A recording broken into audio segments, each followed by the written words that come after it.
سلام به همگی، خوش اومدین به چنل من.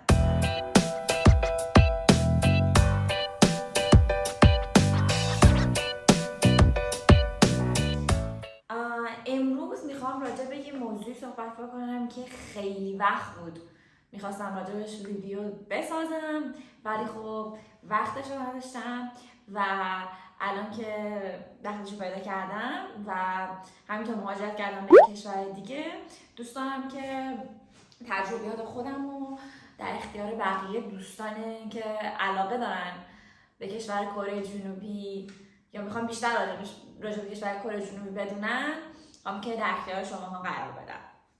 در این ویدیو همونطور که گفتم میخوام در رابطه با نکات منفی کره جنوبی با شما صحبت بکنم که در ویدیو بعدی هم یک ویدیو میخوام بسازم که در رابطه با نکات مثبت کره جنوبی صحبت میخوام بکنم. نکاتی که توی این ویدیو میخوام صحبت بکنم فقط based on experience، یعنی تجربه خودمه، تجربه 5 سال زندگی کردن توی کره جنوبی خودم هست.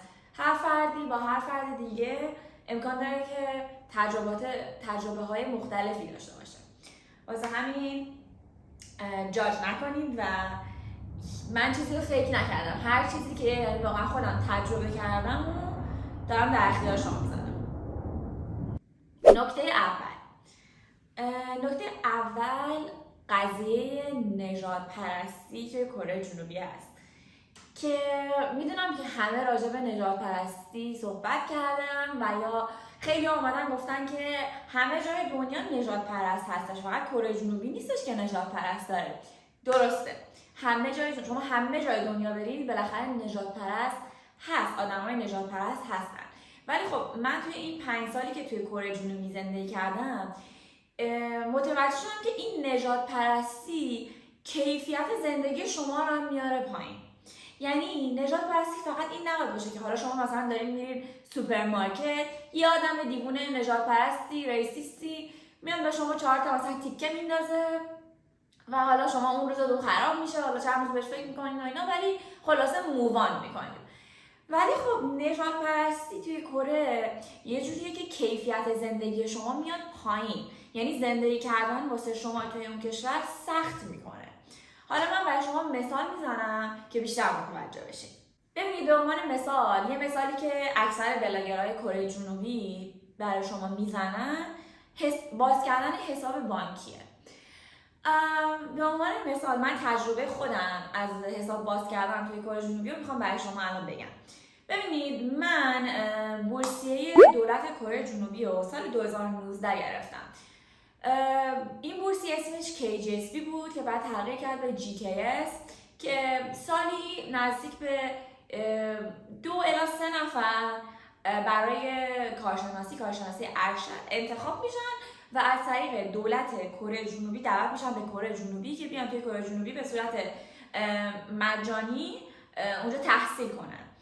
اینطوری هم هستش که به شما هر ماه یه مقدار پول بورسیه تعلق میگیره و پول دانشگاه دولت پرداخت میکنه، پول بیمه و پول بلیت رفت و برگشت به کشورتون همش از طریق دولت کره فراهم میشه.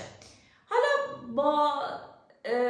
با تمام این چیزایی که من به شما گفتم باید در نظر گرفت که خب وقتی دولت کره جنوبی منو دعوت کرده به کشورش، بورسیه کشور دولت کره جنوبی من تعلق گرفته، پس باید به این فکر بکنیم که بانک باید obviously یعنی مشخصا باید واسه ما یه حساب بانکی باز بکنه، خاطر اینکه هر ماه از طریق دولت به ما اون مقدار پول از طریق دولت تعلق قرار بگیره هر ماه.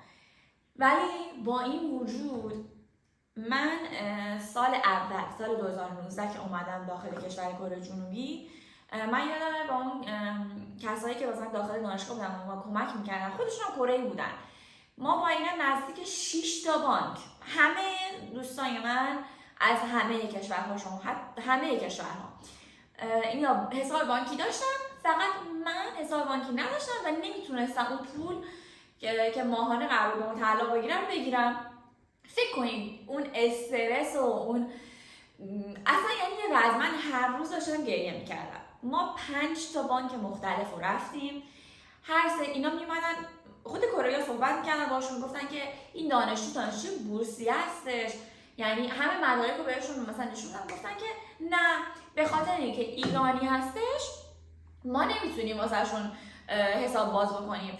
تازه من شنیدم شما مثلا که تنهایی به عنوان یه ایرانی پاشید برید توی بانک انقدر با شما بد رفتار میکنن، یعنی تا میبینن شما ایرانی هستی به صورت به قول کره که خیلی باادبن، به صورت خیلی بیادبانه به شما میگن که نه برو بیرون، تو ایرانی هستی برو بیرون، اصلا پرتتون میکنن بیرون. حالا شانسی که من آوردم اینجا این بودش که من هر سری که رفتم بانک با کره رفته بودم دیگه، اونجوری نمیتونستم بیادم جلوی اونا مثلا بیادبانه ما رو پرت بکنن بیرون، فقط میگفتن که نه نمیشه با شما حساب باز کرد. خلاصه بعد یه ماه که گذشت اون سال اول توی بانک بوسان که اون شهری که من داشتم زبان کره یاد میگرفتم شهر بوسان بود، واسه من دیگه نمیدونم چجوری صحبت کردن و اینا، واسه من حساب باز کردن. که خب این حساب چجوری بود؟ این حساب اینطوری بودش که هر سال برای اینکه این تمدید بشه این کارت من باید میرفتم مدارکی که نشون بده که من دانشجوی کره جنوبی هستم به اونا مثلا بدم، هر سال برم باید نشون بدم که من هنوز اینجا دانشجوام که این حساب من بسته نشه. خلاصه من دیگه اون یک سال زندگی توی بوسان هم تموم شد و مجبور شدم برم یه شهر دیگه، به خاطر اینکه دانشگاه اصلی من توی یه شهر دیگه بودش. من رفتم توی اون شهر و دوباره مجبور بودم که یه حساب بانکی دیگه باز کنم، به خاطر اینکه حساب بوسان من بسته شده بود. من مجبور شدم که دوباره برم یه حساب دیگه باز بکنم که اکثر این حسابا هر دانشگاهی توی کره جنوبی بانک خودشو داره. از شانس من بانک دانشگاه ما NH، یعنی یه بانک دولتیه وابسته به دولت که خیلی همه حتی کره‌ای ها ازش مثلا بد میگن و من شنیدم که خیلی مثلا درصد کمیه واسه ایرانی‌ها بخوان مثلا حساب باز بکنن، ولی من مجبور بودم که برم اونجا حساب باز بکنم به خاطر اینکه بانک دانشگاه اونجا بود.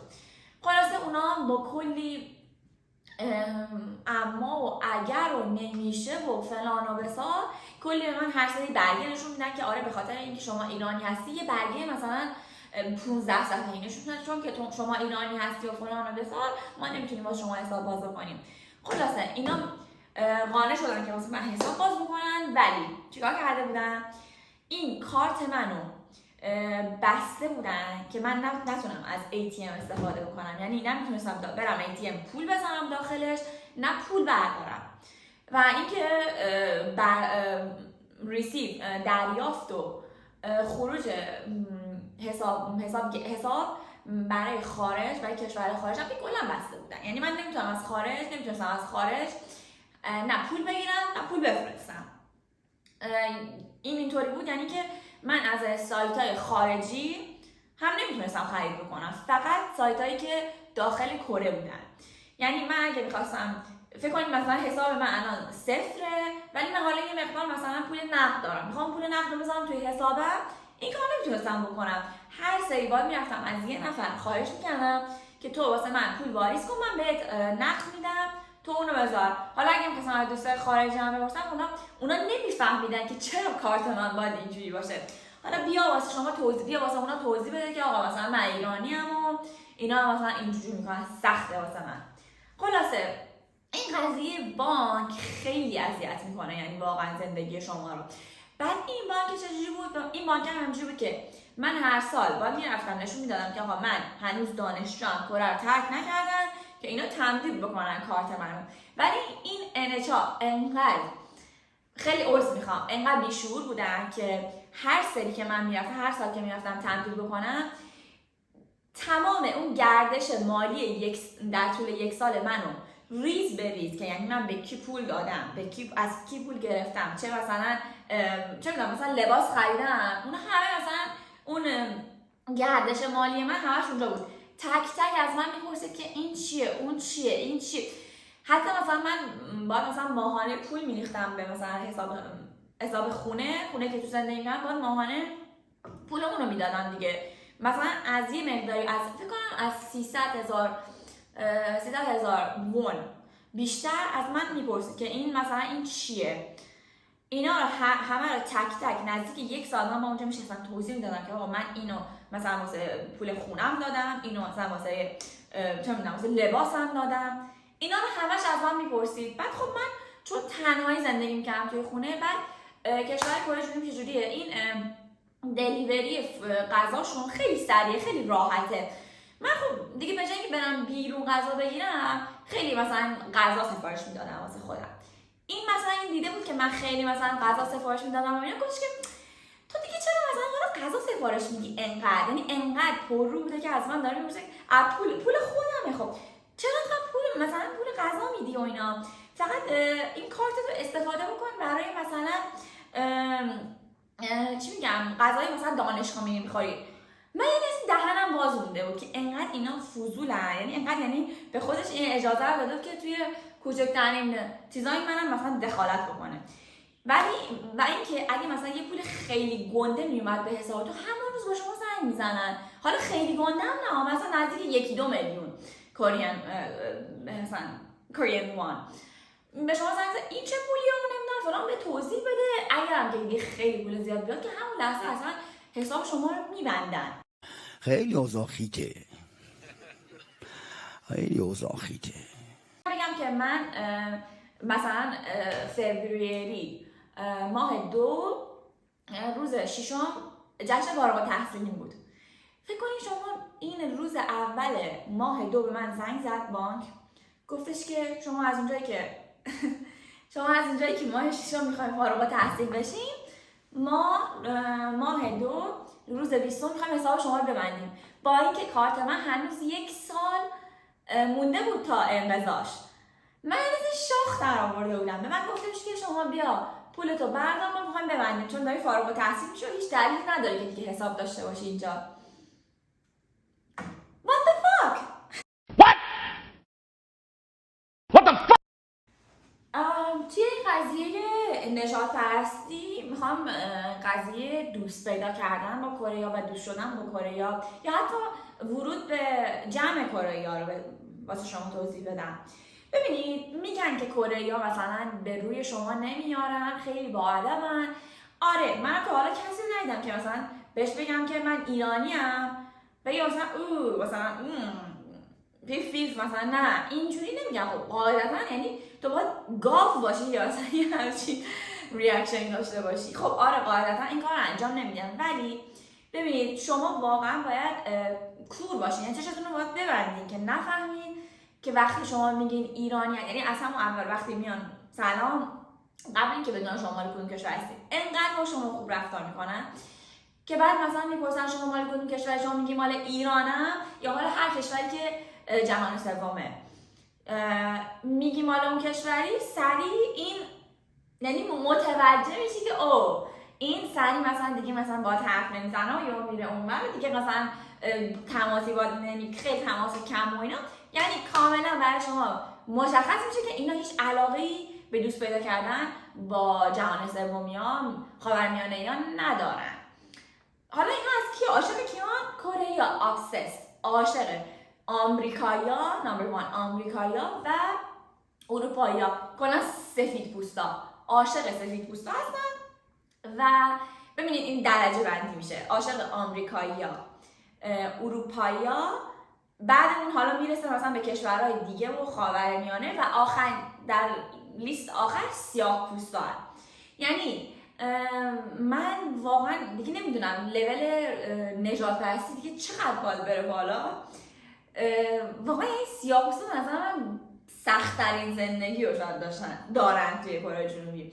من یه داستانایی شنیدم از این کارهای دیوانه عجیب غریبانه کره نسبت به سیاه‌پوستا که اصلا شاخ در میارید.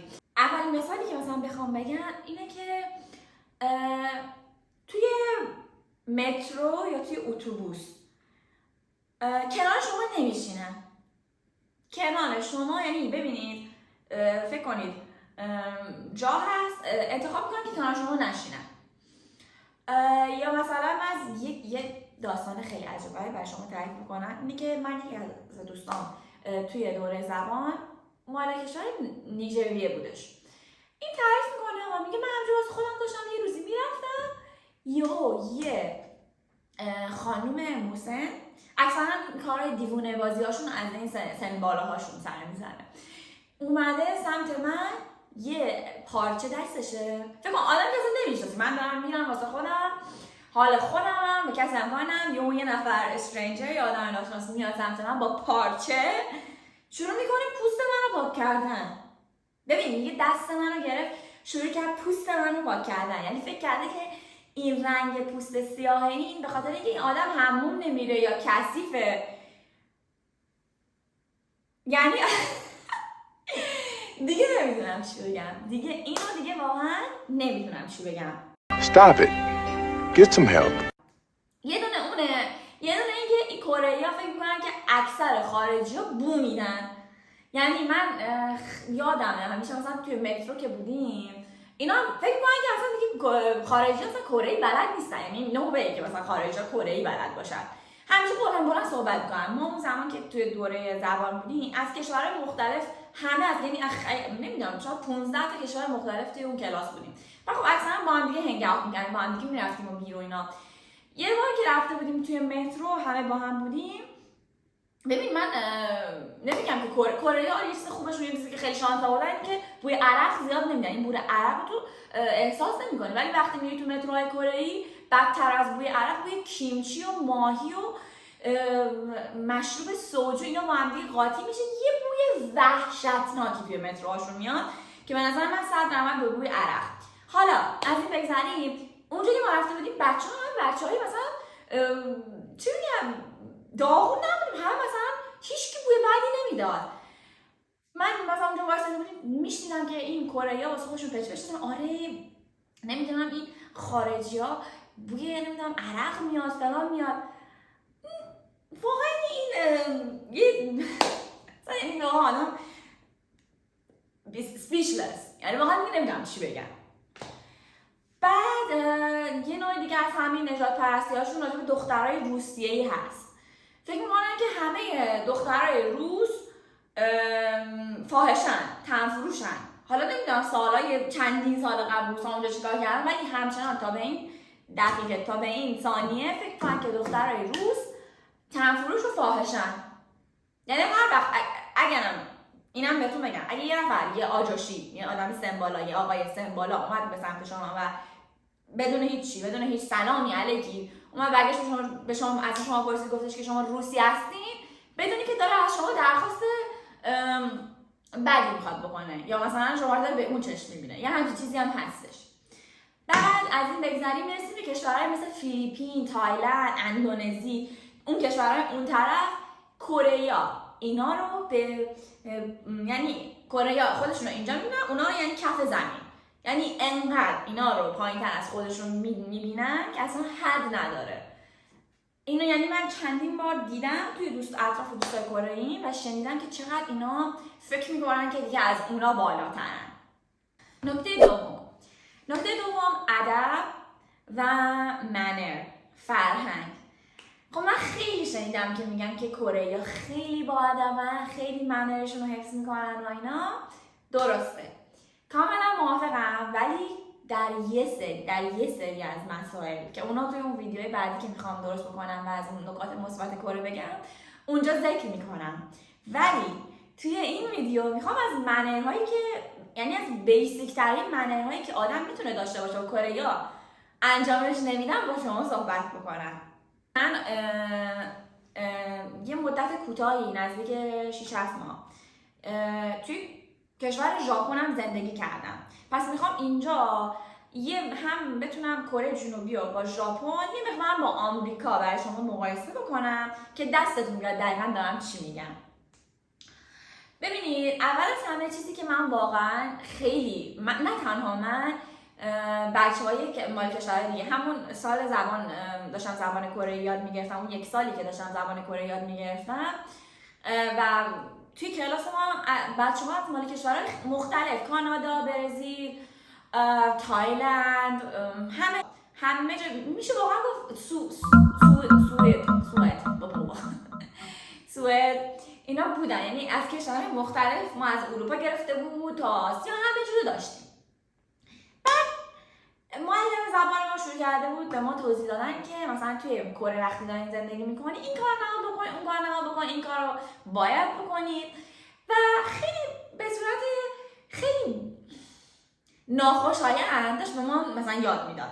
چجوری به ما یاد میداد؟ جمله اولش این بودش که آره درسته که شما تی کشور خودتون ندارید ولی تی کشور کره جنوبی اینجوری باید رفتار بکنید. بعد ما مثلا میگفتیم که واو مثلا اینا چی دارن که مثلا تو کشور ما نیستش، یاد بگیریم.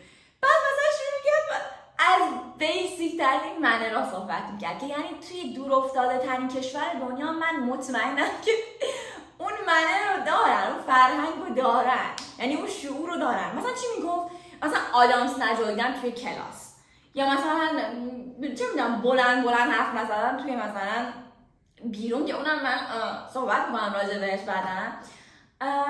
همین دیگه مثلا الان من دقیقا هم ولی ببینید بیسیک ترین چیزا رو میگفت که من یادم بعد از هر یعنی کلاس که تمام میشد ما با هم دیگه صحبت کردیم که این یعنی واقعا فکر می‌کنی که کشور با همچین چیزی نیست یا شوخی داره میکنه. درست نیست که این حرفو بزنم ولی این توصیف من از اون احساسی که داشتم نسبت به بعضی از من همش بعضی از رفتار کره‌ای این بود که احساس تازه به دوران رسیده، پولدارای تازه به دوران رسیده، یه همچین احساسی بهم دست میده.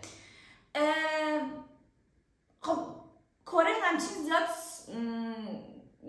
طولانی نبوده که به همچین دیولوپین به همچین پیشرفتی دست پیدا کرده. درسته سالهای قبل کره خیلی شما اگه برین هیستوری و تاریخ رو ببینید تازه شده که مثلا به اینجا رسیدن.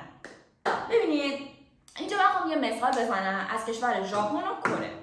من وقتی تو کشور ژاپن بودم یعنی لذت می‌بردم از فرهنگ صف وایسادن و احترام بزرگ به کوچیک، کوچیک به بزرگ.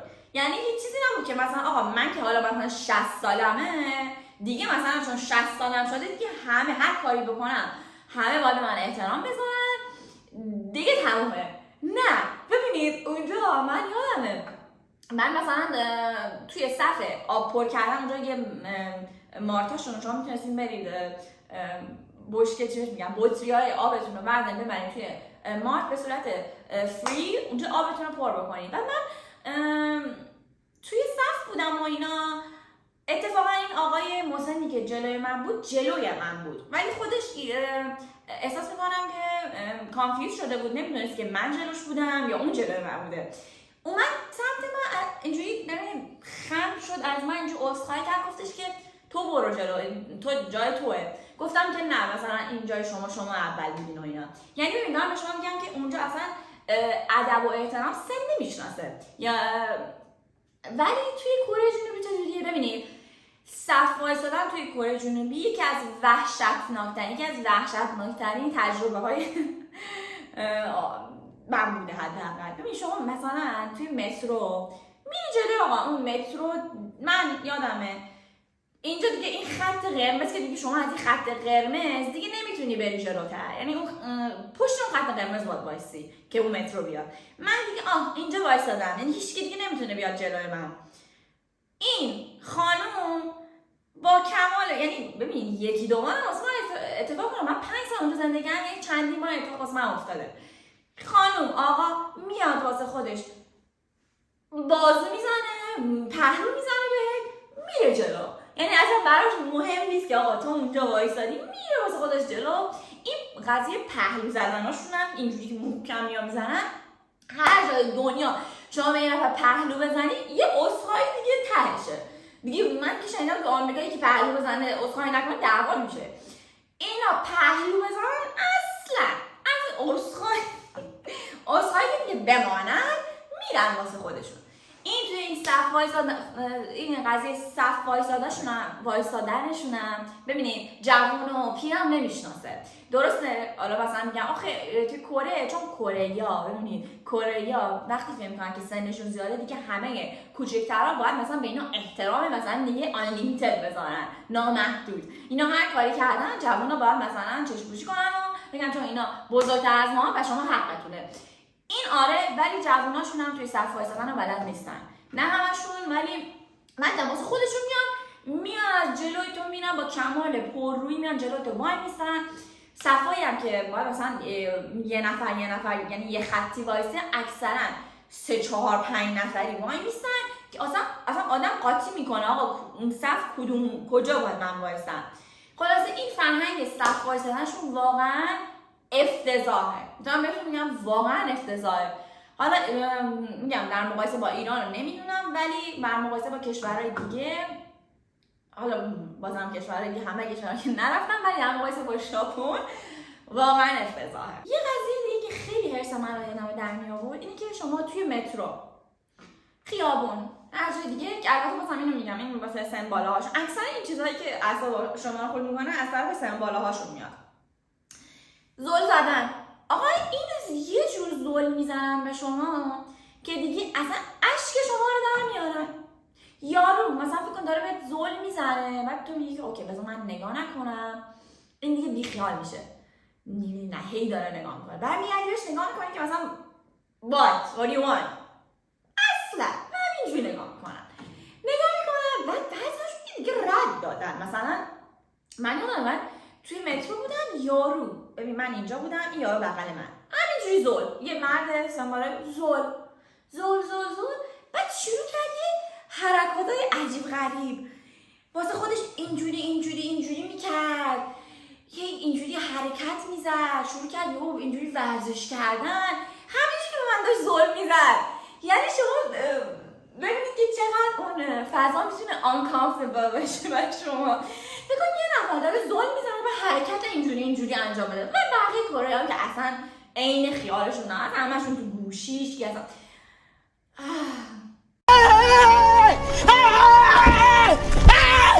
Why are you running?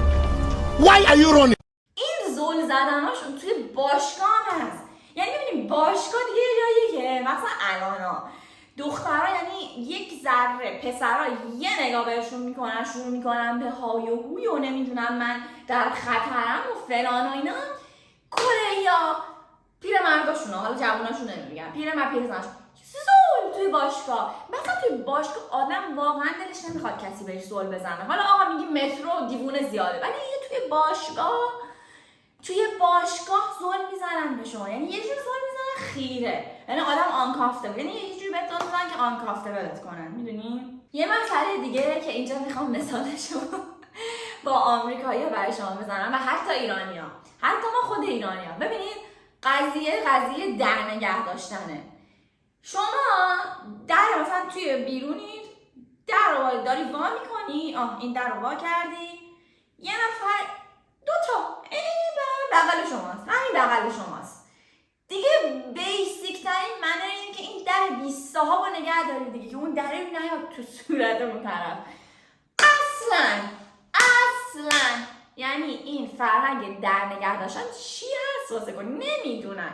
این در دارم میرم ببینیم هم شما ببین این در رو به این شکل وا میکنه، اصلا پشت نگاه هم نمیکنه. حتی خیلی از چیزا بوده، موقعیت ها بوده که طرف دیده من دارم میام، در کوبیده شده تو صورت من. حالا نه به این نه به آمریکایی‌ها چجوری هست؟ شما فکر کن آقا من اصلا دورم از تو، اصلا من دورم مونده تا یه دقیقه مونده تا بیام برسم به در، این در رو واسط نگه میداره تا تو بیای. یعنی مجبورت میکنه که بدوی، که مثلا آقا این بیشتر منتظر من نمونه. زن مرد بچه نداره، همه موظفن که در رو واسه طرف بعدی که داره میاد نگه دارن. به نظر من خیلی فرهنگی قشنگه در نگه داشتن، یعنی یکی از بیسیک ترین منرهای دنیاست که این کره‌ای‌ها ماشاءالله سری ازش نبردن، هیچ تعریفی ازش ندارن. نمیدونم درست گفتم یا نه، ولی هیچ تعریفی از در نگه داشتن واسه بقیه ندارن. حالا این قضیه که من میخوام صحبت بکنم، یعنی موضوع بعدی که میخوام راجعش صحبت کنم، قضیه غذا خوردنه که امکان داره واسه خیلی از آدم‌ها اوکی باشه، ولی من واقعا یکی از چیزایی که واقعا متنفرم، یعنی واقعا از ته دل متنفرم، این قضیه غذا خوردن با دهن باز، یعنی صدای ملچ و ملوچی هست که میخورن. یعنی من واقعا متنفرم از این قضیه. حالا کره‌ها چجوریه فرهنگشون؟ این صدای ملچ و ملوچ غذا هر چقدر بیشتر یعنی اون غذا خوشمزه تر. یعنی این ملچ و ملوچ بیسته ها باید بکنی که مثلا بگی غذا خوشمزه هست. فقط بگی خوبه غذا. چرا میگی این اصلا این گوزیدن و نمیدونم آروغ و اینا هم که اوکی، یعنی قبول شده است، یه چیزیه که یعنی اوکیه دیگه، من بکنم دیگه همه قبولش میکنن، شاید یه ذره بخندن و اینا ولی انگار اوکیه توی چیزشون. این قضیه منه یه چیزی که میخوام اضافه بکنم بهش و اینکه خیلی من رو اعصابمه، یعنی یه چیزی بود که باعث شد من وقتی میخوام توی خیابون راه برم این سر 20 صاحب من به جای که اینجوری باشه همش پایین بود. حالا چرا؟ بخاطر اینکه کره‌ها دم به دقیقه زن مرد اصلا نمیدونی، شما یه خانومی رو میبینید خشکه کیف برندار نمیدونم با کلاس داره راه میره یهو شروع میکنه توف یا این خیلی توفای اینجا جاش نیست بگم ولی واقعا توفای گنده توف میکنن رو زمین. توفی چی بگم آخه؟ ببین توفاشون واقعا مثل انقدر گنده است. شما وقتی توی خیابون دارین راه میرین انگار دارین از روی مینهای توف رد میشین، انگار توی وار زونی، توی وار فیلدین و این مینهای توف روی زمین همینجوری نشسته و منم متنفرم از اینکه پام بره روی اون توفای کثیفشون. واسه همین همیشه هر وقت داشتم راه میرفتم این سرم پایین بود که من یه وقت پا نذارم رو اینا. همیشه یادم که دوستم که همیشه واسه خودش دوست داشتم که بالا رو نگاه کنیم و من آخرش هیچ توجهی نمی‌کرد به پایین، من اونم حتی کنترل می‌کردم که پاش نخوره به اینا. یعنی یه چیز واقعا چندش. نکته سوم، نکته‌ای که همه ما باهاش آشنا هستیم، استانداردهای فوق‌العاده بالا و کریزی کره‌ها توی زیبایی. خب حالا میدونم که شنیدین، بازم من گفتم میخوام چیزای تکراری رو نگم اینجا، میخوام چیزایی که همش بر اساس تجربیات خودم احساس کردم و دیدم و برای شما تعریف بکنم. ببین این استاندارداشون که نباید چاق بشید و اینا کاملا درسته. حالا چی شد؟ من میخوام واسه شما مثال بزنم که چه اتفاقی واسه خود من افتاد. من یادمه که 2 سال پیش یه مقدار وزنم رفته بود بالا، یعنی یه جوری بود که خودم فهمیدم که آقا یه ذره وزنم رفته بالا، ولی مطمئنم اگه من توی ایران یه همچین وزنی داشتم اوکی بود، یعنی به چشم کسی نمی‌اومد که وای حالا مثلا چاق شدی و اینا، اونجوری نه، یه چیز مثلا اوکی بود. چون بالاخره آدم تو کره زندگی می‌کنه و همه مثلا لاغر مردنیان، این یه مقدار حتی شما 1 کیلو نیم کیلو هم اضافه بکنید به چشتون میاد. حالا آقا من اتفاقا من و دوستم یه دوست اوکراینی داشتم که با هم دیگه کار می‌کردیم و با هم دیگه هم وزنمون رفته بود بالا. چجوری ببین وقتی من دارم شما میگم وزنمون رفته بود بالا، اینجوری تصور نکنین که حالا شده بودیم بشکه، نه این یه مقدار یه ذره وزنمون رفته بود بالا، یه ذره گوشت آورده بودیم. آقا این همکارای ما، رئیسمون که یه خانم کره‌ای بسیار چاقی بود، با منیجرمونم که دوباره یه خانمی بود که خیلی لاغر بود. بعد هر سری بالاخره آدم یه بره که ناهار و اینایی داره، غذایی داره دیگه، هر سری آقا این بره که غذا میشد اینا شروع میکردن آره نمیدونم شما دوتا خوکید، شما چاقید، بسته دیگه، غذا از دستمون میکشیدن، بسته دیگه نخور، تازه شروع کردیم نخور نمیدونم چاق شدید، خوک شدید دیگه، دارین میترکید، صورتتون داره میترکه. خلاصه دیگه هر چقدر ببین، یعنی من بهتون میگم که چقدر اینا پرروان و چقدر فضولن که یعنی هر جای دنیا شما فقط مثلا به یه نفر میگه او سلام خوبی چقدر خوشگلی شدی و اینا، فقط یه ذره وزن اضافه کردی، شما اینو بگو دیگه تمومه. یعنی مثلا اگه زن بزن بگه مثلا او یه ذره مثلا چاق شدی و اینا، شما خودتون میدونید دیگه اون دیگه تمومه، اون آدم دیگه رفتی بلک لیست، رفتی لیست سیاه. ولی نه، اینا انقدر فضولن، انقدر پرروان که به خودشون اجازه میدن که به هر کسی و از هر طریقی نظرشون رو بگن راجع به قیافه، نظرشون رو راجع به ظاهر شما بگن و اصلا براشون مهم نیست شما چی فکر می‌کنین، چه احساسی پیدا می‌کنین در اون لحظه، میگن بعدش هم میخندن. هار میخنده و فقط هم به اینجا بسنده نمیکنم. من یادمه که من دوست اوکراینی داشتیم کار میکردیم، اینا دوستاشون حالا میومدن و اینا با هم دیگه مثل این زنای قدیمی بودن که دور هم میشستن سبزی پاک میکردن توی کوچه ها. دقیقا همون صحنه میشستن دور هم دیگه، غذاهای بوگندوشون هم سفارش میدادن، شروع میکردن خوردن و پشت سر ما صحبت کردن که حالا مثلا راجع به دوست اوکراینی من صحبت میکردن، گفتن که آره این اصلا سینه نداره، این نمیدونم شاخ شده، این نمیدونم فلان، این کارو بکنی بهتر میشه، اون کارو بکنی بهتر میشه. بعدم که مثلا ما میشنیدیم و اینا، بعد یادم دوست اوکراینی میاد برگشت بهشون گفتش که میشه اینقدر راجع به من صحبت نکنید و اینا. شروع کردم بلند خندیدن که ما داریم شوخی میکنیم، تو خوشگلی، نمیدونم تو پرنسس بهش برخورد، خانم پرنسس بهش برخورد. یعنی واقعا میگم another level، یعنی این قضیه پررویشون رو به یه لول دیگه ای بردن. حالا از این بگذاریم میرسیم آقا به یه قضیه دیگه که من با یه خانم کره دیگه دوباره داشتم باش کار میکردم و رئیسم بود این سری، خودش مثلا اوکی بود، خوشگل بود و اینا. آقا این چجوری بود؟ این دیگه حالت دیوونه طوری داشت. این مثلا میومد هر روز، یعنی اگه من به شما بخوام اگزاجریت بکنم خدا بزنه به بود کمرم، دقیقاً هر روز این میومد میشه ظلم میزد به من و یه دوست دیگه، اینجوری نگاه میکرد و شروع میکرد ما رو ارگنایز کردن، دونه به دونه صورت بدن شما رو ارگنایز میکرد. میگفتش که حالا این دماغ تو اگه یه ذره عمل بکنی خوب میشه، یا مثلا این پوست تو باید بری مثلا فلان فیلر بگیری، فلان بوتاکس بکنی، یا مثلا تو 3 کیلو اگه کم بکنی خوب میشه. حالا مثلا این نظراتش رو که اینجوری میداد هیچی، بعد میومد چیکار میکرد واسه من و دوستم، میرفت کلینیک پیدا میکرد، کلینیک های زیبایی رو میفرستن، میگفتش که اینجا واسه این کار اون کار خوبه، برو وقت بگی برو. یا میرفت واسه ما فکر کن میرفت، حالا این کارش اوکی بود ولی رفته بود باشگاه، اسم ما نوشته بود که ما بریم باشگاه ورزش بکنیم. دیگه نه I don't know. Who's he? I don't know. بعد چیزشون چیه؟ اکسکیوزشون چیه؟ که آقا ما چون شما رو دوست داریم این حرف رو میزنیم. اگه من خوشم نمیمد که اینو نمیگفتم به شما. میدونید که چقدر علاقه شدیدی به پوست سفید دارن. خب هیچ آدم که اینقدر علاقه به پوست سفید داره و وقتی میخواد بره شنا، به جای اینکه مثلا بیکینی یا لباس شنا بپوشه، لباس آستین بلند و شلوار و نمیدونم کلاه همه چی میذاره، چتر میگیره زیر سرش، خب وقتی اینقدر بعدشون از برنز شدن و سیاه شدن، قاعدتا هیچ تعریفی، هیچ علاقه‌ای هم به برنز کردن، کانتور کردن صورت ندارن.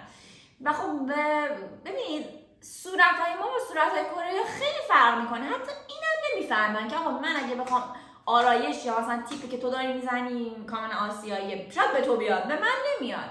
ما مثلا خب یه ذره آرایش‌های مثلا برنزینگ کانتورینگ اینا می‌کنیم، این فیچرهای صورتمون بیشتر نشون میده، بیشتر خوشگل‌تر میشیم و اینا. هر سری این کار می‌کنم خیلی یه تون فکر کنم سیاه شده صورتت، باید اینو سفید بکنی. نمیدونم اینجوری چرا اینجوری سیاه کردی. شماره 4 که میشه رابطه عاشقانه با کره.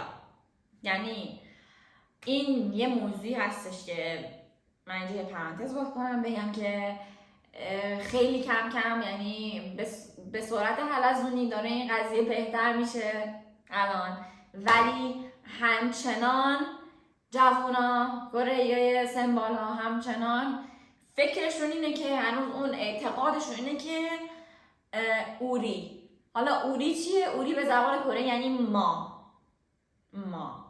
این دایره ما یعنی خودشون، یعنی خارجی جماعت رو خیلی سخت را میدن توی این دایره ما. خیلی سخته واسه شون که قبول بکنن که بخوام با یه خارجی ازدواج بکنن، حالا چیز جدی بگیرن یا خارجی. ببینید چی میشه بهش گفت، اینا فکر میکنن که ژن کره‌ای باید خالص بمونه، دوست ندارن که این ژن مخلوط بشه با مثلا یه دونه کره آمریکایی، کره حالا هر چی، دوست دارن این ژن کره‌ای خالص بمونه. اصلا هم خوشحال نیستن از اینکه من شنیدم کره بیشتر سن بالا تا مثلا حالا بوده سن پایین تراشون هم بوده که میگن خوششون نمیاد که انقدر خارجی داره میاد توی کشورشون، انقدر کره دراشون باز کرده رو به خارجی ها. زمان یه دونه رئیس جمهورشون بود که خیلی میخواست مثلا خارجی ها رو بیاره و اینا خیلی مخالف بودن، گفتن که اصلا چرا همه خارجی دارن میدین اینا خوب نیست فلانه، خیلی مخالف این قضیه و نمیدونن که اینقدر این کشورشون پیشرفت کرده به خاطر چی بوده، به خاطر اینکه خارجی ها اومدن و اینا. اینجور چیزا هنوز نمیدونن و این قضیه که دخترها پسراشون خیلی وابسته به خانواده‌شون هستن، انقدر وابسته هستن به خانواده‌هاشون که این دخالت خانواده همیشه هست توی زندگیتون، یعنی توی زندگیتون مامان و بابا همیشه باید دخالت بکنن توی زندگی شما. یه سری هست یه کیسا هستن که مثلا عاشق همن و دیگه مثلا آماده ازدواجن، مامانه یا بابای کره‌ای میگه نه ازدواج صورت نمیگیره. حالا شاید بعضیاشون آره مثلا بگن فاک مای دد، بگن بیخیال اون بابام، ولی اکثرا ازدواج صورت نمیگیره. ازدواجمون یعنی ازدواج صورت نمیگیره تا زمانی که مامانه و باباه اوکی بدن. حالا این اوکی دادن رو چجوریه؟ ببینید کره‌ای‌ها در صورتی اجازه میدن که بچه‌هاشون با آدمای خارجی ازدواج کنن که حالا یا طرف آمریکایی، کانادای، اروپایی باشه، اینا بیشتر اینا خیلی آسان‌تر بهش راه میدن، یا اینکه اون طرف پولدار باشه، یه چیزی داشته باشه، میدونید یه چیزی خلاصه باید داشته باشه. فقط از روی عشق خالص نمیتونید بیاد با کره ازدواج بکنید. این که بخواید حالا میان کره با یه پسر خیلی پولدار خوشتیپ، اینا میتونم بگم که درصد ازدواج با شماها با آدمای خارجی 0%. عمرن با شما ازدواج نمیکنن. اون کره دو دستن. کره که دیگه اصلا کلا عاشق خودشون اصلا کلا خارجی ها جدی نمیگیرن و فقط میخوان اگر با خارجی مثلا میپرن دیت میکنن فقط میخوان یه تجربه‌ای داشته باشن که بدونن که خارجی چجوریه، بودن با خارجی چجوریه. یه دسته دیگه شون هستن که خیلی آبسسن با خارجی ها، یعنی به صورت خیلی عجیبی، خیلی هم هرچی مثلا دوستای خارجی هن.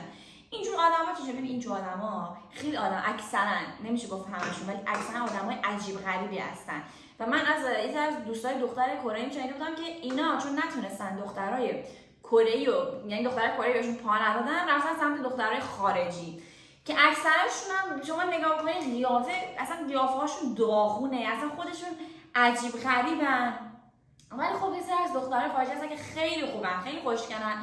ولی به خاطر اینکه منم بودم، اتفاقا منم فیور کره داشتم، اون تب کره و اینا هستش و اینا دیگه میگه که آره خوبه و اینا و با اینجور آدما میرن حالا ازدواج میکنن، دوست میشن هرچی. ولی خب طبق تجربه‌ای که من داشتم اصولا خارجی ها رو زیاد جدی نمیگیرن واسه رابطه های بلند مدت، واسه آره.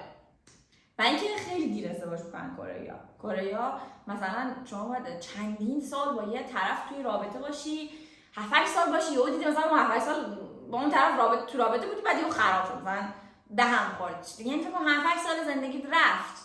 خیلی مثلا اینجوری نیست، خیلی هستن کسایی که مثلا یکی دو ماه با یکی مثلا دیت میکنن بعد میرن ازدواج میکنن، ولی خیلی کمه که اونم اکثرا با خودشون کره‌ای با کره‌ای. من اکثرا میخوام با خارجی مثلا ازدواج بکنم به یه جای مثلا جدی برسن، باید یه مدت طولانی با اینا توی رابطه بری، اونم مطمئنی 100% مطمئن نیست که آخر سر به ازدواج ختم میشه یا نه. اینم هست. مسئله بعدی که میشه نکته پنجم قضیه پر سر و صدا و شلوغ بودن کره‌ای‌هاست. کره‌ای‌ها یه چیزی دارن که فکر می‌کنن که اکثر خارجی‌ها شلوغن، خیلی شلوغن، پر سر و صدان.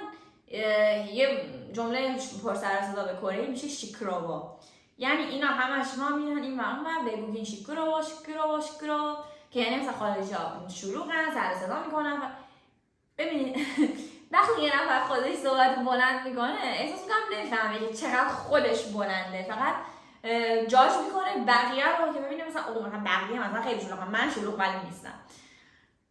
کره واقعا شلوغه. یعنی وقتی توی جمعای دوستشون هستن، خب قاعدتا وقتی من مثلا تکم یا مثلا با یه نفر از دوستام یا دو نفرم نمیتونم اونقدر شلوغ باشم. وقتی آدم مثلا با گروه از دوستاش میره بیرون شلوغ میشه دیگه، یه چیز عادیه. من اگه خب مثلا این کره همچین حرفی راجع به خارجی ها نمیزدم، من میگفتم اوکی مثلا عادیه، میدونی پیکاپ نمیکردم راجعش. ولی خب کره ها وقتی اینا جمعای دوستان انقدر بلند حرف میزنن، انقدر بلند میخندن، یعنی من بعضی موقع روانی میشم. یعنی واقعا بعضی موقع فقط نگاه میکنم که بس دیگه، یعنی یه ذره این ولوم 20 ها رو بیاریم پایین. چه خبرتونه؟ ولی نه، اینا خودشون میگن که خارجی ها تنها کسایی هستن که خیلی شلوغن. یه مثالی واسه شما تعریف بکنم. من یه روز رفته بودم یه استارباکسی خیلی هم بزرگ بود نزدیک خونم، رفتم اونجا، رفتم طبقه دومش، دیدم هیچکی نیست، یعنی رفتم فکر کنم یه همچین اتاقی هیچکی نبود اینجا، دیدم هیچکی نیستش، رفتم اونجا نشستم، خودم تنها بودم، داشتم با گوشیم کار میکردم، یهو دیدم که 5 6 7 تا خانم مسن کره‌ای اومدن یه ذره اونورتر از من نشستن. آقا اینا obviously شروع کردن بلند صحبت بلند خنده. منم گفتم که چیکار کنم، زنگ بزنم به خواهرم. شروع کردم زنگ زدم ویدیو کال با خواهرم، داشتم حرف می‌زدم خیلی آروم تو گوشم، اتفاقا ایرپادم گذاشتم تو گوشم که صدای من خواهرم نره بیرون. فکر کنید چی شد؟ یعنی من فکر کنید چی شد؟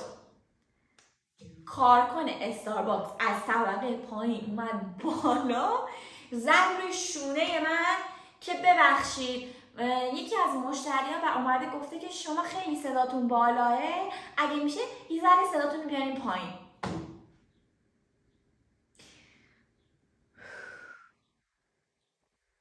اولا مگه استارباکس کتابخونه است؟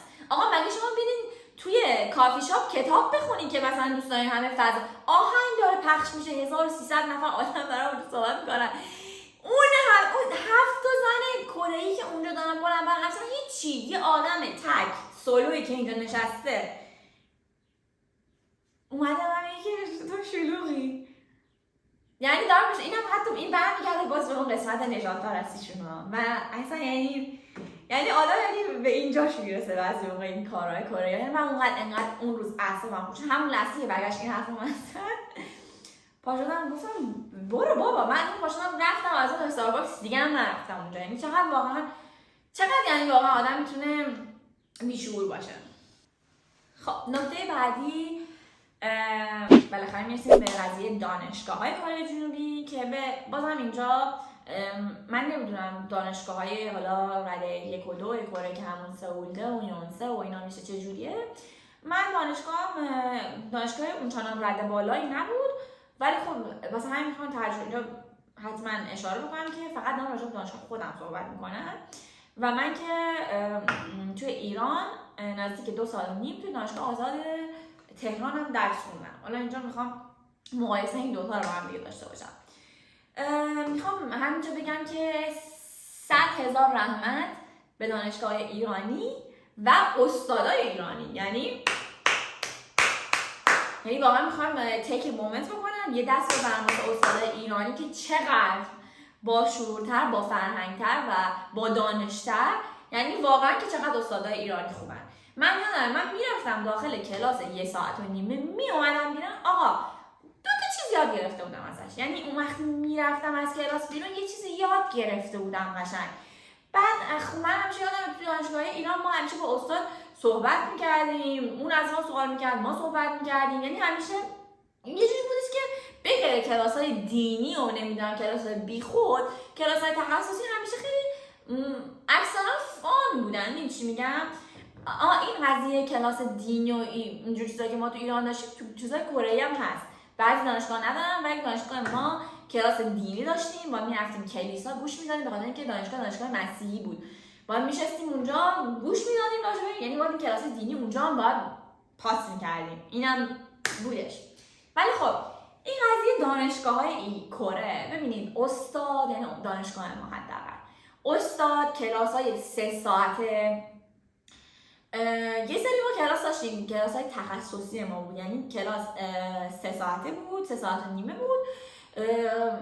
اکثر استادای مرد این کلاس 3 ساعته رو که خیلی درس تخصصی مهمی بود، یعنی واقعا باید اون 3 ساعت رو یه جوری پر میکرد ازش که یعنی ما بفهمیم یه چیزی، یعنی استفاده کامل بکنیم از اون 3 ساعت.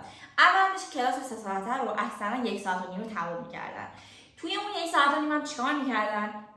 من به جرئت میتونم بگم 45 دقیقه‌شون نصیحت‌های بیخود، صحبت‌های بیخود، یه مقدار شروع می‌کردن از درس دادن که اون درس دادن چجوری بود؟ یه PDF درست می‌کردن، یه فایل PDF درست می‌کردن، از روی اون می‌خوندن، میرفتن. یعنی استاد قشنگ سرش همش تو کل کلاس توی لپتاپش بود، کامپیوترش بود، اینا رو می‌خوند میرفت. یعنی یه چیزی بود که آقا من اون PDF رو خودم ببرم خونه بشینم بخونم. خب همین تو داری چیکار میکنی واسه من اینجا؟ نه توضیح، نه هیچی. سوال و جواب از استاد و دانشجو که دیگه بمانم. اگه از دیوار صدا در میاد، از دانشجوهای کره صدا در میاد. یعنی شما این صندلی‌های دانشگاه رو تصور بکنید، روی هر صندلی یه سیب زمینی قشنگ نشسته. اصلا استاد سوال میپرسه، من کسی جواب میده، همه ساکت.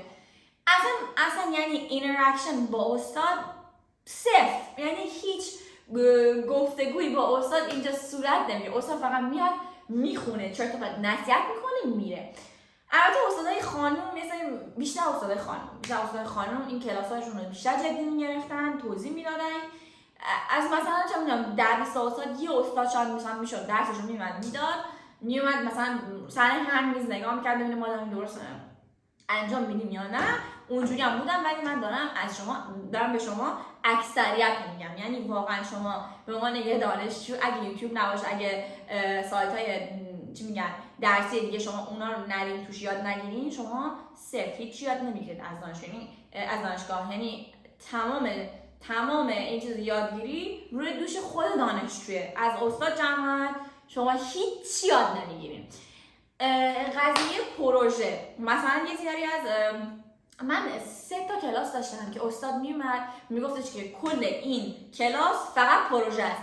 نه من درس دیدم، اتفاقا کلاس چیز بود، اپلیکیشن درست کردن برنامه با زبان جاوا. یعنی تو با خودت میکنی که من مثلا یه استاد بهم یه توضیحی میده دیگه. نه، استاد یه بار اومد داخل کلاس، یه روز اول کلاس اومد داخل کلاس گفتش که برید گروه پیدا کنید، پروژه میخوام تا آخر سال اون پروژه رو واسه من سابمیت کنید، به من بدید.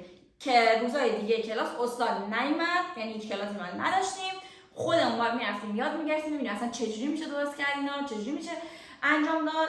که روز آخر کلاس، این روز آخر ترم که اون کلاس تموم بشه ما اونو باید سابمیت میکردیم اون پروژه‌مون رو. همین بعد پیدا کردن مثلا پروژه ها چجوری بود، مثلا با تشکیل میشد از 4 تا دانشجو. فکر میکنید آسونه مثلا 4 تا؟ ما اصلا وقتی میرفتیم که کلاس، من نزدیک 4 سال وقتی اون کلاس رو رفتم، هر روز دارم اون آدمایی که توی رشته خودم که سافتور بوده، کامپیوتر سافتور بوده میدیدم دیگه، نه سلامی نه علیکی، نه حتی فقط با من، با خودشون هیچکی با هیچکی سلام علیک نمیکنه، هیچکی با هیچکی دوست نیستش. واسه همین پیدا کردن آدم دانشجو خیلی سخته. حتی اگر هم بری ازشون بپرسی همیشه رد میکنن، دلشون نمیخواد با خارجیات مثلا کره یا توی یه دونه گروه باشن. به خاطر همین من اون 3 تا کلاسم که به پروژه نیاز داشت و همه رو از استاد پرسیدم، گفتم میشه من تکی انجام بدم؟ که گفت آره، همه اون پروژه هایی که با 4 نفر انجام داده میشد من تکی انجام دادم. و برای استادم توضیح دادم، گفتم که کره‌ای‌ها، دوستای کره‌ای نمیخوام با خارجی توی یک گروه باشن. که اونم دیگه فهمید دیگه، گفتش اوکی. کلاسای ما من یادم میاد هم توی دوره که داشتم زبان کره یاد میگرفتم، هم توی دانشگاه خودمون زمستونا، اینا هیچ ایده‌ای، هیچ تعریفی از روشن کردن بخاری، هیتر، هیچی ندارن. یک ذره هم اگه روشن بکنن، اصلا اون کلاس اون گندگی اصلا یک ذره هم گرم نمیکنه. که من یادم ما دانشجو با پتو میومدیم سر کلاس، با پتو. انقدر اون کلاس سرد بود که بیرون دانشگاه گرمتر از داخل اتاقای کلاس بود. انقدر وضعیت نامناسب بود. خب نکته بعدی، نکته هفتم که میشه نادیده گرفتن بقیه. کره‌ای‌ها عاشق کشور خودشون هستن، عاشق غذاشونن، عاشق فرهنگشونن، عاشق شهراشونن. یعنی اینطوری که شما مثلا کره‌ای‌ها رو می‌بینین رفتن آمریکا، رفتن اروپا، اونجا مثلا غذای دیگه کشورهای دیگه هم می‌خورن، شروع می‌کنن مثلا راجع به غذای خودشون صحبت کردن. وای مثلا من برگردم کره برم مثلا گوشت کره‌ای بخورم، برم کیمچی جیگه بخورم، همش دارن راجع به کشور خودشون صحبت می‌کنن. و همیشه این یه چیزی که اگه برن کشورهای دیگه زندگی بکنن بمونن چقدر سخته واسهشون، مثلا چقدر دوری از کشورشون واسهشون سخته. یعنی اینا انقدر غیرت دارن روی تک تک چیزای خودشون، تک تک حالا از هر چیزشون بگیر، چه می‌دونم فرهنگشون، سنتشون، غذاهاشون، انقدر روش غیرت دارن که همش دارن راجعش صحبت میکنن و اینا. ناخودآگاه آدم به خودش میکنه که کسی که انقدر غیرت داره روی فرهنگ کشور خودش و دوست داره که بقیه، یعنی کسایی که از کشورهای دیگه هم میان، همونقدر احترام بذارن به فرهنگ کشور خودشون، آدم ناخودآگاه میگه که خب اینا باید به کشورهای دیگه احترام بذارن دیگه، به فرهنگ کشورهای دیگه هم باید احترام بذارن، درسته؟ ولی نه شما تصور بکنید که یک خارجی هستید، اولین باره میخوان یک غذای کره‌ای که مثلا برای مثال اینا یه دونه خورشت کیمچی دارن که روش خیلی غیرت دارن و مثلا میگن که غذای بهشتی مونه دیگه، مثلا دیگه این خورشت کیمچی. آقا فکر کن شما یه خارجی هستی برای اولین بار میخوای بری این خورشت کیمچی، تا حالا کیمچی نخوردی، اصلا نمیشناسی این طعمو، میخوای بری این خورشت کیمچی رو بخوری، میخوری و اینا، فکر کن حالا مثلا بگی او مثلا یه ذره مثلا قیافت چپ و چوله بشه، اینا دیگه یه جور بالا رفتار میکنن که مثلا توی مشکل از توی که این از این غذا خوشت نمیاد. یعنی خدا اون روز نیاره که شما مثلا یه غذای کره در جلوی کره میخوری و اخاپیش بکنی، اون وقت یه دیگه شما رو کات میکنن، شما رو کنسل میکنن. یعنی اصلا یعنی خیلی، یعنی من ندیدم آقا خارجی بیا جلوی کره بشینه اخاپیش بکنه، حتی عجیب ترین غذاهای اینا رو بخوره، چون از یعنی واقعا غذای عجیب غریب زیاد دارن، اینا رو بخوره و بگه مثلا او مثلا این مثلا ذائقه من خوش نمیاد. اینا هم نمیکنن اصلا. خارجیایی که غذای کره میخورن سعی میکنن که ادب خودشون رو نگه دارن نسبت به غذای مثلا کشور دیگه و تعریف بکنن از رو غذا. حالا کره‌ای‌ها چیکار میکنن؟ شما بگو آقا ما به عنوان ایرانی غذای بهشتیمون چیه؟ اگه بخوایم خورش رو بگیم قرمه سبزی، درسته؟ قرمه سبزی غذایی که ما خیلی روش غیرت داریم دیگه آقا.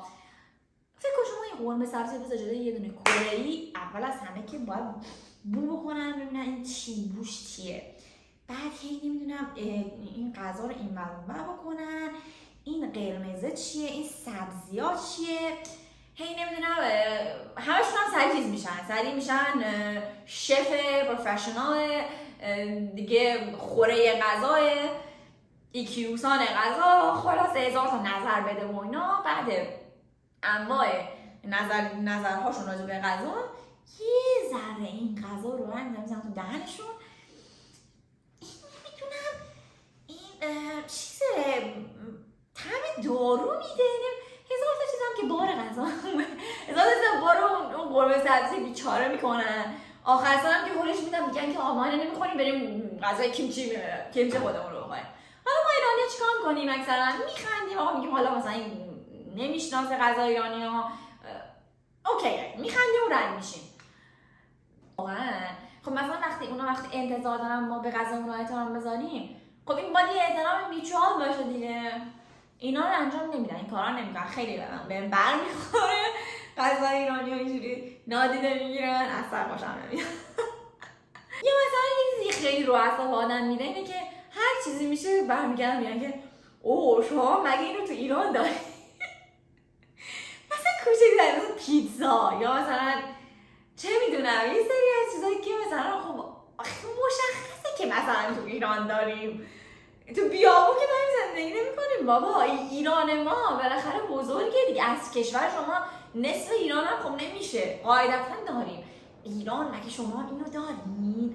یا مثلا یه چیز خیلی مسخره‌ای که صحبت می‌کنن راجع به خیلی عاشق اینن که همیشه به هر جا که میرسن سلام نمیگن، علیک نمیگن، میگن که آقا ما 4 فصل داریم. اینو خیلی مثلا بهش غیرت دارن که ما 4 تا فصل داریم که جون عمتون 4 تا فصل. 4 تا فصل خدایی بهتر از ایران کدوم کشور میتونید پیدا کنید که 4 فصل رو داشته باشه همش به اندازه کافی؟ توی کره کره زمستون تابستون، یعنی واقعا اون مدت کوتاهی که از بهار رو اینا ببینید، فقط زمستون طولانی، زمستون‌های فوق‌العاده سرد. من فکر می‌کردم آلمان سرده، من یادم بچه بودم من می‌گفتم آلمان خیلی سرده فلان. کره خیلی سردتر از آلمان. من وقتی اومدم آلمان اصلا تعجب کرده بودم که من اصلا توی کره نمیتونستم برم بیرون، انقدر هوا سرد بود. اینجا داریم با تیشرت میریم بیرون. یه زمستون سرد، تابستونای وحشتناک رطوبتی، عرق، یعنی آدم عرق گرفت، یعنی نه تو تابستون دلت میخواد بری بیرون نه تو زمستون دلت میخواد بری بیرون. ولی اینقدر به هوای خودشون مثلا مینازن که آقا ما 4 تا هستیم، و وقتی که ما میگیم که ما 4 تا هستیم، شما مگه 4 تا فصلین؟ مگه 4 تا فصل مگه تو چند تا کشور بیشتر نبود؟ بعد مثلا میرم سرچ می‌کنم ببینم مثلا چه کشورهایی توی دنیا 4 تا فصل دارن، چون فقط فکر می‌کنم که مثلا یه سری کشور مثلا 4-5 کشور بیشتر مثلا 4 تا فصل ندارن. نکته 8م نکته پوز دادن و چشم و همچشمی کره است. وقتی می‌خواید توی جامعه کره توی جامعه کره ورود بکنید، خودتون رو همرنگ جماعت بکنید، یا مثلا اگه فکرتون اینه که بخواید طولانی مدت توی کره زندگی کنید و کره رو مقصد آخرتون بدونید، این فشار جامعه همیشه روی شما، روی دوش شما هستش که آقا منم میخوام مثل بقیه، میخوام منم قبول بشم توی یه سری از گروه‌های مثلا مشخص، که این فشارها چجوری روی شماست، از اینکه شما چجوری لباس میپوشید، چجوری رفتار میکنید، قیافه ظاهری شما چجوریه، یا حتی طرز صحبت کردن شما و غیره. همیشه این فشارها روی شما هستش وقتی دارید توی کره جنوبی زندگی میکنید.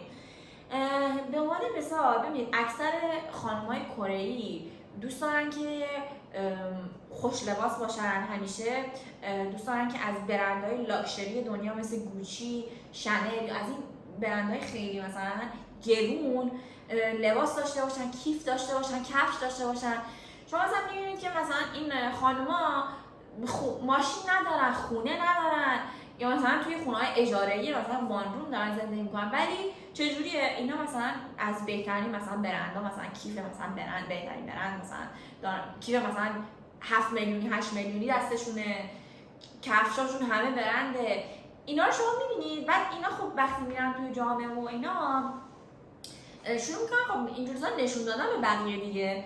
شما اینا رو می‌بینید که خب من وقتی همین این یه دونم ندارم، قاعدتا نمیتونم برم توی ورود کنم توی جامعه اینا، یا نمیتونم از طریق جامعه پذیرفته بشم.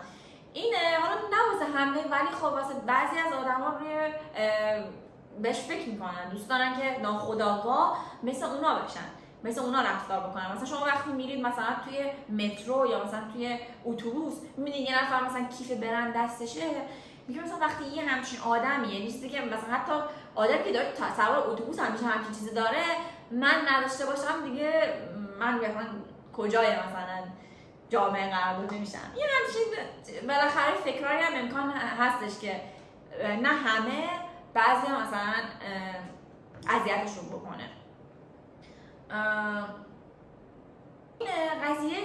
این قضیه چشم و همچشمی و اینا، این قضیه پوز دادن و اینا، میدونم که توی ایران هم خیلی خب بالاخره هست و اینا، چشم و همچشمی خیلی زیاده توی ایران. توی کره هم دقیقاً به همون مقدار، به همون لول هستش که حالا مثلا کی رفته دور دنیا اروپا رو گشته، کی مثلا بیشتر داره، کی خونش انقدره، کی مثلا کدوم برند داره میپوشه و اینا. این قضیه پوز دادن اینا خیلی توی کره جنوبی هست. خیلی این قضیه متریالیستیک بودن توی کره جنوبی، تو فرهنگ کره جنوبی خیلی بولده، نمیشه ازش یعنی چشم پوشی کردن. این قضیه هم هستش. و نکته آخر، نکته 9 که میشه غربت. به نظر من یه سری کشورها هستن مثل کره جنوبی، مثل ژاپن، حتی ژاپن که احساس کنم کره از همه بدتره. از چه لحاظ غربتش بدتره؟ از لحاظ اینکه شما واقعا سوپرمارکت ایرانی اصلا نیست تو کل کره جنوبی. شما بگردید سوپرمارکتی که بتونید غذاهای ایرانی رو پیدا بکنید نیست. رستوران ایرانی 2 تا بیشتر نیستش توی کل کره، 2 یا الا 3 تا دقیق نمیدونم، ولی بیشتر از اون نیستش و اونطوری نیست که شما مثلا برید توی رستوران ایرانی و مثلا یک منوی کامل ایرانی بتونید مثلا پیدا بکنید. نه، کباب یه سری مثلا قیمه و از اینجور چیزا بیشتر نیستش. یعنی واقعا شما مثلا میایید توی اروپا، آلمان، توی آمریکا میبینید که چقدر وسایل ایرانی در دسترس هستش. سوپرمارکت‌های ترکیه ایرانی خیلی زیاده، شما میتونید رستوران‌های ایرانی چقدر زیاده. یعنی واقعا غربت رو خیلی کمتر میشه آدم حس کرد اینجا، ولی توی کره جنوبی خیلی خیلی خیلی غربت رو واقعا حس می‌کنید و میشه سالها بگذره شما غذای ایرانی نتونید بخورید. یه سری اسنک‌های ایرانی خیلی سخت پیدا کردنشون و واقعا از این لحاظ هم این نکته رو نظر من نکته خیلی منفی هستش. شاید سال اول زیاد احساسش نکنید، ولی مدت طولانی اگه بخواید بمونید و دسترسی به این وسایل براتون انقدر سخت باشه، کم کم اون غربت رو احساس می‌کنید. و اینکه بلیط رفت و برگشت به ایران خیلی گران هست و نزدیک 12-13 ساعت راه از کره به ایران. مرسی که تا اینجای کار ویدیو رو تماشا کردین. منتظر ویدیو بعدی باشین. اگه خوشتون اومد لایک، کامنت و سابسکرایب یادتون نره و تا ویدیو بعدی خدا نگهدار.